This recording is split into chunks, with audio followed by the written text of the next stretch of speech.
आपने देखा, सीमा और रवि आइलैंड पर कुछ समय अकेले बिताने के लिए बाकी सब लोगों से अलग हो जाते हैं। सीमा की फोटो खींचते टाइम रवि को उसके पीछे एक गुड़िया मुस्कुराती हुई और उसे घूरती हुई नजर आती है। एक दूसरी गुड़िया रवि के ऊपर आकर गिर जाती है। सीमा रवि का मजाक बनाते हुए उस गुड़िया को अपने साथ रख लेती है। रवि टॉयलेट के लिए सीमा से अलग होता है। सीमा पर एक दानव हमला करता है और उस गुड़िया में भी जान आ जाती है। वो दानव और गुड़िया सीमा को मार देते हैं। इस तरफ रवि को एक औरत नजर आती है जिसकी वेशभूषा एक रानी के जैसी होती है, लेकिन अगले ही पल वो एक चुड़ैल में बदल जाती है।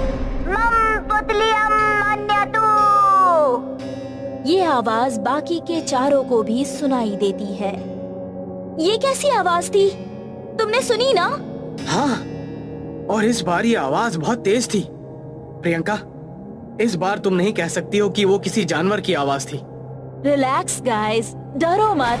हो सकता है हमारी ही तरह कोई और भी यहाँ मौजूद हो, लेकिन वो भाषा अभी तक समझ नहीं आ रही। मम पुतलिम अन्यतु? ये संस्कृत के वर्ड्स लगते हैं, लेकिन इनका मतलब क्या है ये समझना मुश्किल है। तुम लोग अब उसके बारे में ही सोचते रहोगे या आगे भी बढ़ना है? यहाँ इतनी सारी डॉल्स हैं, इनके पीछे का रहस्य तो कोई नहीं जान सकता। लेकिन यार, इन झोपड़ियों के अंदर क्या है ये देखने का मुझे बहुत मन कर रहा है। सभी वहाँ से चलकर आगे बढ़े। वैसे तो सभी झोपड़ियाँ लगभग एक जैसी ही थी, लेकिन कुछ बड़ी और कुछ छोटी थी। चलो गाइस, उस घन के अंदर चलते हैं। वो कोई झोपड़ी तो नहीं लगती। हाँ चलो, चलकर देखते हैं। चारों उस घर की तरफ चल पड़े। उन्होंने उस घर के अंदर जाकर देखा तो उस घर की दीवारों पर और चीजों पर भी कई तरह की डरावनी गुड़िया लटकी हुई थी। इस घर के अंदर बाहर के मुकाबले ज्यादा ठंड बढ़ने लगी थी और उन सभी को यहाँ एक अलग ही तरह की एनर्जी का एहसास हो रहा था। उन चारों के पीछे वो दानव आकर खड़ा हो गया और उनके पीछे पीछे चलने लगा। जैसे ही उन चारों को इस बात का एहसास हुआ, उन्होंने एक साथ पीछे पलट कर देखा तो वहाँ कोई नहीं था। ऐसा लगा कि कोई पीछे था। जब तक हम साथ हैं, तब तक इन पैरानॉर्मल एक्टिविटीज का मजा नहीं आने वाला। इस घर के अंदर एक टास्क करते हैं। Great, so what is the task? हम चारों अपनी अपनी तरफ से 5-5 हजार जमा करेंगे। फिर हम चारों में से कोई एक इस घर के अंदर अकेले 20 मिनट गुजारेगा और अगर उसने 20 मिनट यहाँ बिना डरे गुजार दिए तो उन 20,000 रुपयों का मालिक वही होगा। ये सुनकर सभी खुश हो गए। यार, तुम तो सभी जाने के लिए तैयार हो। मुझे तो लगा था सिर्फ मैं ही जाने के लिए हाँ करूँगी। अब पहले किसको ये चांस मिलेगा, ये कैसे डिसाइड करें? उसका सलूशन मेरे पास है, कहकर रिहान ने अपने बैग से एक डायरी और पेन निकाला। फिर एक पन्ने को फाड़कर उसकी 4 पर्चियां बनाई और हर पर्ची पर एक एक का नाम लिख दिया। हम इनमें से 3 पर्चियां उठाकर खोलेंगे।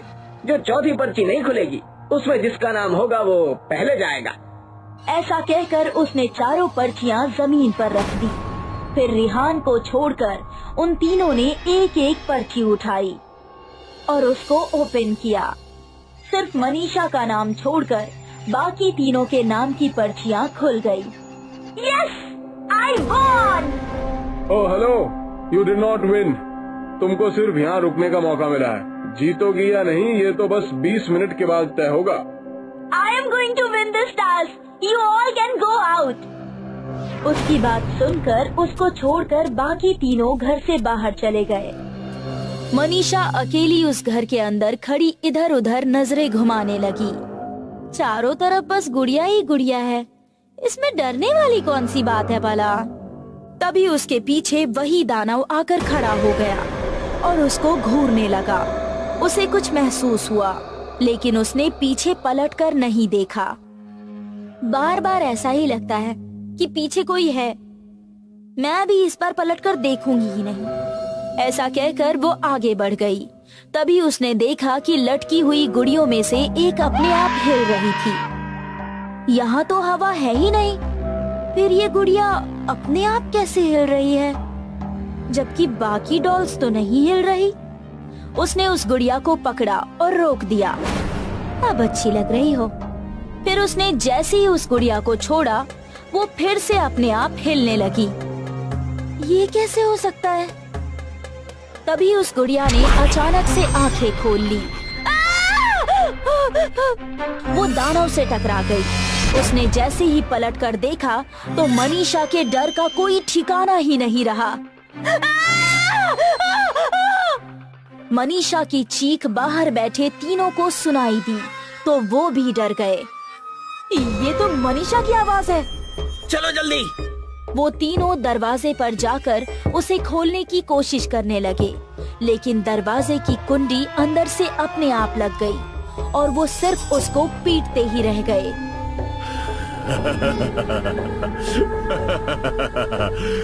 आ जाओ मेरी जान। ऐसा कहकर वो उसकी तरफ बढ़ने लगा। तभी वो चुड़ैल भी वहाँ आ गई और उसने दानव को एक तरफ धक्का दे दिया। फिर वो मनीषा के करीब चली गई।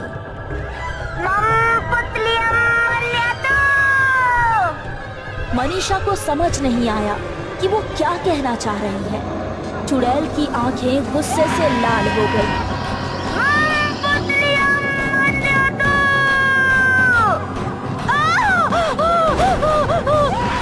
उसने तभी मुंह में हाथ डालकर उसकी जुबान खींच डाली। फिर वो चुड़ैल और दानव दोनों ही मनीषा के जिस्म को नोच नोच कर खाने लगे। बाहर खड़े तीनों दरवाजे को खोलने की कोशिश कर रहे थे, लेकिन अभी तक नाकाम थे। गाइस, हमें खिड़की से अंदर चलना चाहिए। Let's go. तीनों वहां से खिड़की की तरफ चले गए। खिड़की का कांच टूटा और मनीषा की कटी हुई गर्दन उनके पैरों पर आ गिरी। ये देखकर सभी के होश उड़ गए। उनके दिल की धड़कनें मानो रुक सी गई थी और सांसें अटक रही थी। तभी उनके पीछे पेड़ों पर टंगी गुड़ियों में से एक की आंख खुल गई। ये देखकर उनके डर का कोई ठिकाना नहीं था। वो तीनों वहां से भाग निकले और बहुत देर तक भागते रहे। उनके कानों में अभी भी हंसने और चुड़ैल के मम पुतलियम मन्यातु बोलने की आवाजें आ रही थी। जब वो बहुत ज्यादा थक गए तो एक जगह जाकर रुके। अब हम यहाँ नहीं रुकने वाले। अभी के अभी यहाँ से निकलना पड़ेगा। लेकिन रवि और मनीषा अभी भी यही हैं। अभी पूछती हूँ कि वो कहाँ है। Shit, there is no network। जहाँ हमने बोट बांधी थी वहीं चलते हैं। हो सकता है वो दोनों अभी भी वहीं हो। ये तय कर वो फिर से आगे भागे और उस किनारे पर जाकर रुके जहाँ उन्होंने बोट बांधी थी।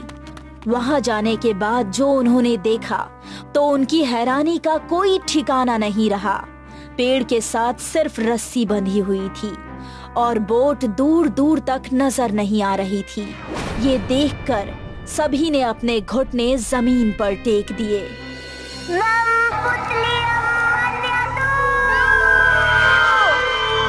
आए थे 6 और बचे सिर्फ 3। भाग निकलने का भी कोई रास्ता नहीं। ये तीनों जिंदा बच पाएंगे? वो दानव कौन है? कौन है वो रानी जैसी दिखने वाली चुड़ैल?